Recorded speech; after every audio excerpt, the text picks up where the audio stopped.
성경 말씀은 요한복음 1장 1절로 4절 말씀을 상고하겠습니다. 태초에 말씀이 계시니라. 이 말씀이 하나님과 함께 계셨으니 이 말씀은 곧 하나님이시니라. 그가 태초에 하나님과 함께 계셨고 만물이 그로 말미암아 지은 바 되었으니 지은 것이 하나도 그가 없이는 된 것이 없느니라.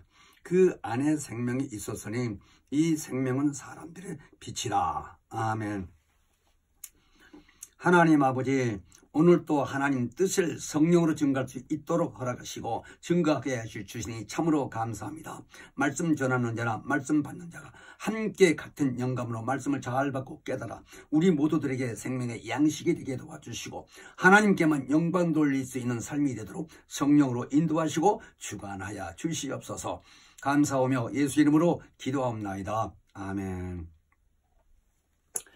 오늘 이 본문 말씀을 통해서 하나님께서는 인류에게 생명을 공급해 주시는 분이십니다. 우리 인간적인 입장에서는 살아있는 사람들이 무슨 생명이 또 공급을 받겠느냐 할 수 있겠지만 사람은 하나님이 보실 때 이 육체가 살아있는 기간 동안은 목숨이라고 하는 것이지, 성경에서는 생명이라고 하는 말씀은 하나님이 우리 영에 부어놓으신 그 영 자체가 인류의 조상인 아담으로부터 이미 하나님과 이 기도의 기능, 곧 교제할 수 있는 기능, 대화할 수 있는 이 모든 기능을 상실한 것을 죽음이라고 그래요. 그러니까 하나님을 섬기지 않고 살던 이 우리 인류에게 하나님이 이처럼 우리에게 생명을 주셨다는 것은 이 기록된 말씀을 통해서 어떻게 생명을 우리에게 공급하시고 우리가 그 생명이 어떻게 소유를 하며 어떻게 살아야 돼서 영생을 할 수 있는가라는 것을, 목이 좀 쟁겨가지고 소리를 좀 냈더니 소리가 잘 안 나오네요. 그래서 그 생명을 공급받게 된 내용을 오늘 이 요한복음 1장에서 보면 그 1절에 태초에 말씀이 계시는데 이 말씀이 하나님과 함께 계셨다고 시작하시면서 그 4절까지 보면 그 안에 생명이 있었으니 이 생명이 곧 사람들의 빛이다, 이렇게 말씀을 하셨습니다. 그러니까 성경이 기록되어 있기를 예수님이 우리 인류의 생각에서는 육체로 와서 살다가 죽으셨다라고까지 다 알고 있지만 성경에서는 육체가 온 것을 부인한 것이 아니라 예수님 자신도 나는 세상에 빛으로 왔다. 나를 따르는 자는 어둠에 다니지 아니하고 곧 생명을 얻으리라, 이렇게 요한복음 8장 12절에도 그렇게 말씀했고, 요한복음에 보면 여기저기 많이 예수님 자신이 빛으로 왔다는 말씀을 많이 하고 있어요. 그러니까 신약 성경에는 여러 군데가 그런 말씀이 있는데 빛으로 왔다고 하는 말 자체를 참 이해하기가 어려워요, 세상 지식으로는. 그러니까 지난번에도 말씀드리기를 하나님의 말씀은 영이신데 성령이 역사하지 아니하시면 그 말씀을 깨달을 수가 없다고 하셨는데, 내가 체험을 해보니까 그 말씀이 너무나 당연한 말이에요. 지식으로는 깨달을 수가 없는데 기도하고 성령 받은 입장에서 성령이 역사를 하다 보면 말씀이 깨달아지는데, 그 말씀을 이미 예수께서도 복음서에 보면 말씀하시기를 그 씨앗 비유를 많이 말씀하셨는데 어떠한 씨는 돌짝밭에 떨어지고 가시밭에 떨어지고 이런 말씀을 하시면서 마지막에는 그 옥토에 떨어진 씨앗을 가리켜서 말씀하시기를 혹 30배, 60배, 100배의 결실을 맺는다고 결론을 말씀하시며, 그 의미가 뭐냐, 말씀을 받고 곧 깨닫는 자라는 거예요. 마태복음 13장 23절에 보면. 그러니까 똑같이 앉아서 예배를 드리며 설교를 듣고 말씀을 받아들이고 있는 것 같은데도 한 사람은 받아들여서 깨달을 수가 있고 다른 사람은 받지 못하고 깨달을 수 없는 사람들이 많다. 그거는 옥토가 아니라 바로 가시밭에나 길가에 떨어진 씨앗을 말하는 그런 예이다 이거예요. 하나님이 보실 때. 그러니까 자기 마음에 말씀을 깨닫기 위해서 먼저 중요한 것이 생각이 참 중요해요. 그것을 생각을 혼이라고 그러는데, 혼 자체가 유식한 세상적인 말씀으로 해서는 인격이라고 하는데, 그 지정의가 있는 것을 인격이라고 하는데, 그 인격 자체가 참 중요한데 그걸 쉽게 마음의 문을 열라, 교회에서는 그렇게 말을 하죠. 그러니까 들으려고 말씀을 사모하려고 자기 마음이 최선을 다하고 집중해야 되는데, 그렇지 않으면 그 말씀을 들을 수가 없어요. 깨달을 수가 없다 이거요. 그래서 기도를 많이 하게 하고 성경을 열심히 보게 하는데, 오늘 이 말씀을 보면 첫 번째 요한복음 1장에서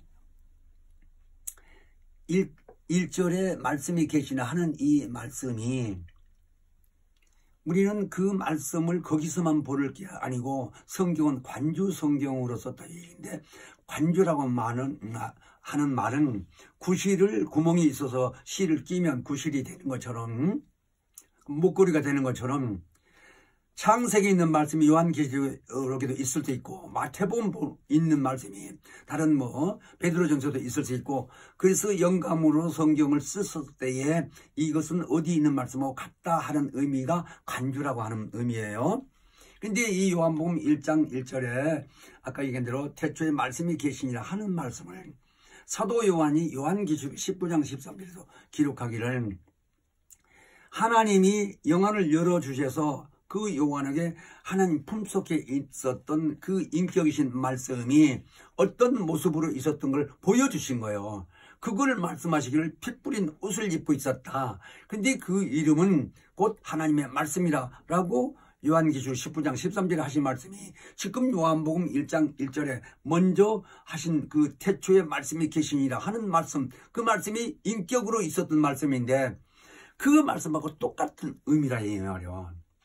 그러니까 그 말씀이 인격이 있으신 분이기 때문에 아버지의 그 품속, 곧 신의 품속에 있었을 때 말씀으로 그 하나님 뜻을 배반하는 얘기가 아니고 직접 천사들이 있는 영계 하늘로 가서 그거를 이제 후사로서 관리하라는 의미로서 말씀을 받았을 때 직접 신의 품속에 있다가 말씀이 그리 가게 되면 같은 동등됨이 되기 때문에 그 인격이, 생각이 나는 그렇게 가지 아니하고 아버지 뜻을 100% 성취하시되 내가 죽음을 맛보고 아버지께서 나를 살려주시면 그때에 아버지의 뜻을 이루시고 순종하는 의미에서 하늘 보좌로 가고 영원히 하나님 아버지를 섬기겠다, 그런 의미로 생각하시면서 이 죽음을 맛보기 위해서는 먼저 그 인격 속에 인간을 만들려고 생각을 하신 거예요. 그러니까 사람처럼 자기 모습을 드러내서 형상으로 와서 사람처럼 살다가 죽고 이제 아버지가 살려주시면 가겠다고 이런 생각을 했을 때에 하나님이 그때 그 생각을 보시고 의로 정하신 거예요. 옳을 의. 하나님 뜻은 의도 그러는데 우리 교회에서 그 의도가 아니고 그 말씀이신 그 인격이 생각하기를 나는 아버지와 동등됨을 취하지 아니하고, 그게 빌립보서 보면 2장 6절로 8절까지 잘 기록되어 있어요. 그래서 너희는 이 마음을 품으라 라고 얘기를 했는데, 왜 예수가 이 땅에 왔었을 때의 그 마음을 빌립보를 쓴 그 사도에게도 깨닫게 주셔서 그 겸손한 마음, 낮아진 마음. 근데 그걸 또 사도 요한이 쓰는 것은 요한일서 보면 5장에 물과 피로 임했다라는 거예요. 그러니까 물이라는 개념은 예수가 이 땅에 오시기를 아버지 앞에 계속 낮아지고 죽기까지 이해해서 낮아진 모습으로 오신 말씀을 하는 얘기고, 물과 피로 왔다고 하는 얘기는 피는 우리 인간을 구원하기 위해서 피를 가지고 오게 했다 이 말이에요.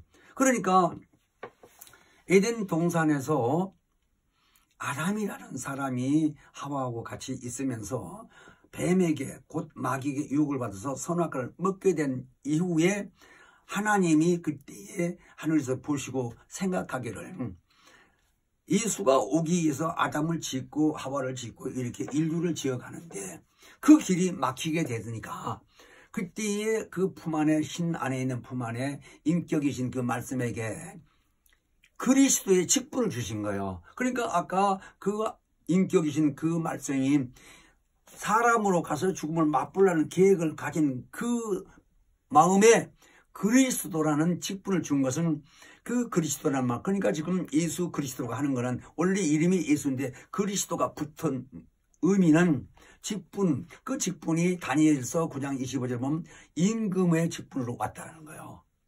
그러니까 히브리 사람들 메시아, 로마 시대 그리스도 이러한 말은 같은 의미예요. 메시아를 번역하면 그리스도다. 그러니까 같은 입장인데 우리 한국 사람들이 인자가 오시면 이렇게 마태복음 보면 그렇게 기록이 되어 있어요. 그러니까 인자가 이 땅에 오신 의미를 이제 잘 알아야 우리가에게 오늘 그 주제가 태초에 생명이 되신 하나님 그 말씀이 어떤 의미인가를 알게 된다 하는 얘기로 지금 말씀드리는 거예요. 그러니까 그런 계획 속에서 예수가 오시기 전에 아까 요한복음 1장 1절에 그 두 번째로는 그 말씀이 하나님과 함께 계셨으니 그랬어요. 그러니까 함께 계셨다고 하는 말은 또 그 말씀의 의미가 요한 1서 2장에 보면 생명을 봤다고 제자들이 그렇게 쓴 거예요. 예수 나타나서 이 땅에 33년 동안 계실 때에 생명이라고 받고 어떤 사람은 빛으로 받고 그거 다 영감 받은 대로 기록한 게 그런 의미가 있어요. 그러니까 우리가 생명을 같이 생사고라고 했다고 만지기도 하고 같이 먹기도 하고 잠도 같이 자고 이런 내용으로서 얘기한 거예요. 근데 결국은 오늘 그분을 말씀드린 것은 생명이다라고 지금 말씀하는 것이 아까 처음에 하나님은 생명을 공급하신다 인류에게 말씀을 드리는 것처럼 그가 생명으로 있었다는 거예요. 그러니까 그 생명이 오늘 본문의 4절에도 그 안에 생명이 있었으니 그러니까 1절에는 말씀이 쭉 있었는데 이가 하나님과 함께 계셨고 그로 말미암아 만물이 지은 바 되었고 그러니까 그로 말미암아 하고 하는 제3인칭성어는 예수를 가리켜 하는 말이요. 그러니까 예수를 통해서 만물이 다 지은 받았다는 거예요. 히브리서도 그 성경 전체 여기저기 그 내용들을 보면은 그러니까 그 생명이신 그분이 마침내 이 땅에 육체로 오시기를 이제 성령의 역사로서 마리아까지 오게 된 거예요. 마리아를 통해서. 그러니까 누가 뭐래도 마태복음 1장 18절을 쭉 이하를 보게 되게 되면 예수가 성령으로 잉태돼서 마리아에게 출생하게 됐다는 얘기를 신학자들도 마리아를 통해서 직접 온 나사렛 예수만 생각하지 그 이전에 지금 태초라고 하는 말에 대해서는 건들지도 않고 생각도 안 하고 있는 것 같아. 많은 분들 내가 보니까 우리는 그런 수준이 아니고 하나님이 아까 말씀으로 그 신 안에 있었을 때 인자로 보내기 위한 그리스도의 직분으로 보내기 위한 그 계획을 했었을 때에 그때까지만 해도 인자로 오시기 전에는 영적인 존재요. 그거를 본체라고 그런다 이거요. 그러니까 히브리서에 보게 되면 하나님의 영광의 광채라고까지 그랬어요. 히브리서 1장 2절에. 그러면서 그 본체의 형상이라고 써놓은 거예요. 그러니까 그 본체가 있을 때는 그냥 영체라고도 하고 영이라고도 하는데 사람으로 마리아를 통해서 태어났을 때는 그 신신 하나님의 형상으로 오신 거예요. 그러니까 이거를 성령의 역사로서 잘 깨달아진다면 그 생명이신 그 말씀이 사람의 모양으로 왔다는 게 이해가 된다 이거요. 근데 거기까지를 모르는 사람은 성령 받지를 안 했거나 성경의 깊이를 모른다는 거예요. 그러니까 우리 교회에서는 이 의미를 잘 알고 집중적으로 또 가리키고 또 가리키고 하시면서 많은 제자를 양성한다고 말씀을 많이 하시는데 나는 그 말이 실감이 나고 이해가 되는 거예요.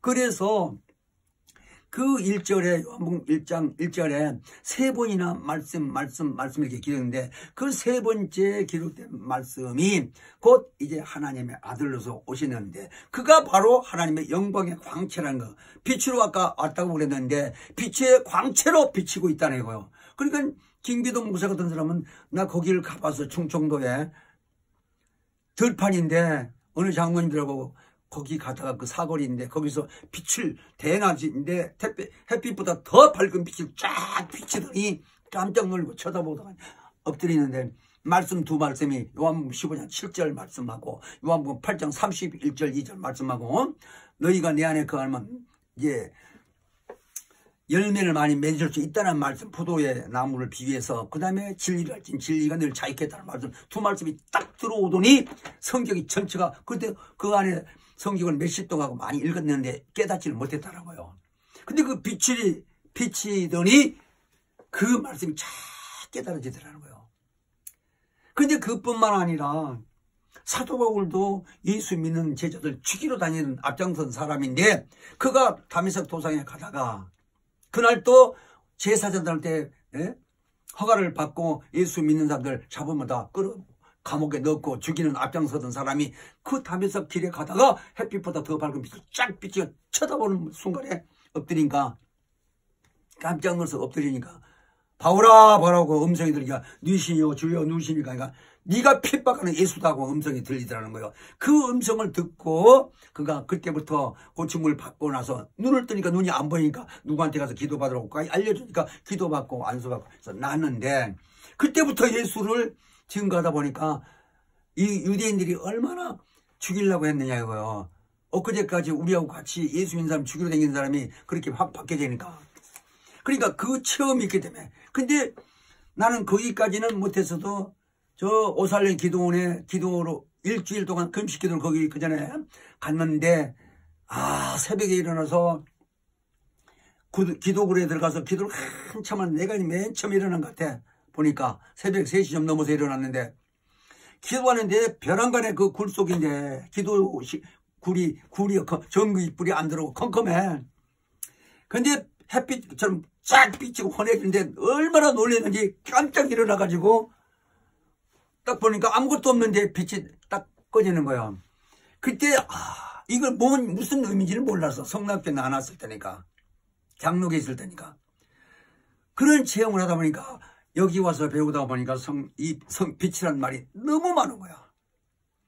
근데 이 빛에 대해서 얘기가 이제 히브리서의 1장 2절 3절에 보면 잘 기록된 그 말씀에 예수를 가리켜 영광의 방체란 말도 있고 분체의 형상이라는 말씀도 거기 써졌는데 그가 예수고 그가 하나님의 아들 후사로 했는데 그분이 육체로 와서 우리를 위해서 십자가에 달려 죽으신 거예요. 근데 죽으신 후에 결국은 3일 만에 이제 부활했다고 우리가 잘 알고 있죠. 근데 죽으시기 전에 예수께서 하신 말씀이 성령에 대한 얘기를 얼마나 많이 했느냐 이거요. 보혜사 성령이 오시니까 기다리라고 그리고 부활해서 성천하기 전에도 기다리라고 합니다.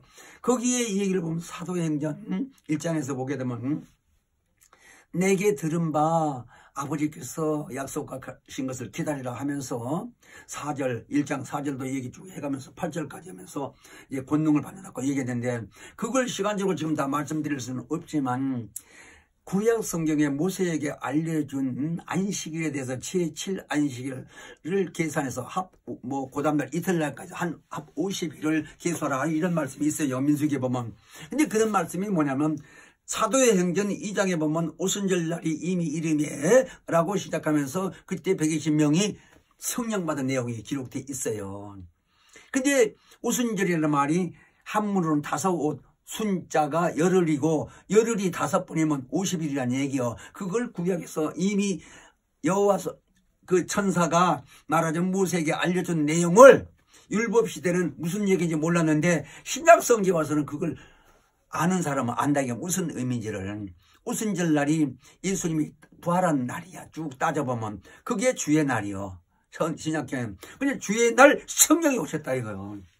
그러니까 하나님 품에 있었던 진리의 성령이 이 땅에 오실 것을 이미 예수를 통해서 알려주시더니 예수가 하신 말씀이 내가 하는 말을 보이사 성령이 와야 그가 나를 증거하신다라고 수없이 얘기했는데 오늘날 이렇게 우리에게 생명을 공급하신 그 하나님의 뜻을 기록된 말씀을 통해서 오늘 요한복음 1장 1절로 4절 말을 통해서 빛으로 왔다 생명으로 왔다 하는 말씀을 내가 말씀드렸는데 한두 번 얘기를 해가지고 이 말씀을 다 드릴 수가 없는 거예요.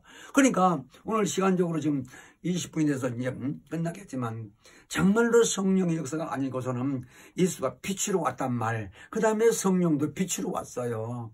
어떻게 한 성령이 아버지 품에서 나오신 성령이 120명 동시에 성령을 받게 했겠어. 사람의 머리로는 생각이 이해가 안 되는 거예요.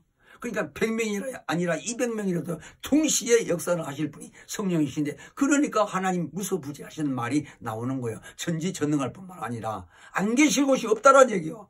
그래서 그 무죄하신 그 말씀이, 아버지 품에 있었던 그 말씀이 육체로 그대로 태어나신 분이 나사렛 예수 아니요. 그러니까 인류 역사상 아담의 후손이 아니라 얘기요. 그러니까 그 안에 있었던 그분이, 무지하신 분이, 생명이신 그분이 그 생명을 십자가에 달려서 피 흘려 주심으로 우리 죄를 완전히 대속했다고 그러는 거야. 갚아졌다 이거, 죄값을. 그거를 오늘날 우리가 입으로 신할 때에 예수 이름으로 오신 그 성령이 그거를 증거하신다 이거요. 그래서 성령 오신 목적은 예수 증거로 오신 거예요. 그 의미만 알고 이것으로 끝나겠는데 내가 기도하고 마칠게요. 시간이 20분 됐으니까. 생명의 근원이 되신 거룩하신 하나님 아버지, 하나님 그 크신 사랑을 어찌다 말로 표현할 수가 있겠습니까? 죽었던 우리 영혼을 아버지요, 독생하신 하나님 이 땅에 오시게 하셔서 무지한 피를 흘려서 우리 죄를 대속하시게 하시고 3일 만에 부활하셔서 승천하시게 하시고 성령에 오셔서 우리와 함께 영세가 될 수 있도록 아버지와 함께 거하게 하신 것을 참으로 감사합니다. 육체의 기간 동안에 아버지 이 엄청난 하나님 사랑을 만민 앞에 증거할 수 있는 우리의 모든 입술들이 다 될 수 있도록 역사하시고 주관하사 아버지께만 영광 돌릴 수 있는 우리의 삶이 되도록 성령으로 인도하시고 주관하여 주시기를 간절히 빌며 예수 이름으로 기도합니다. 아멘.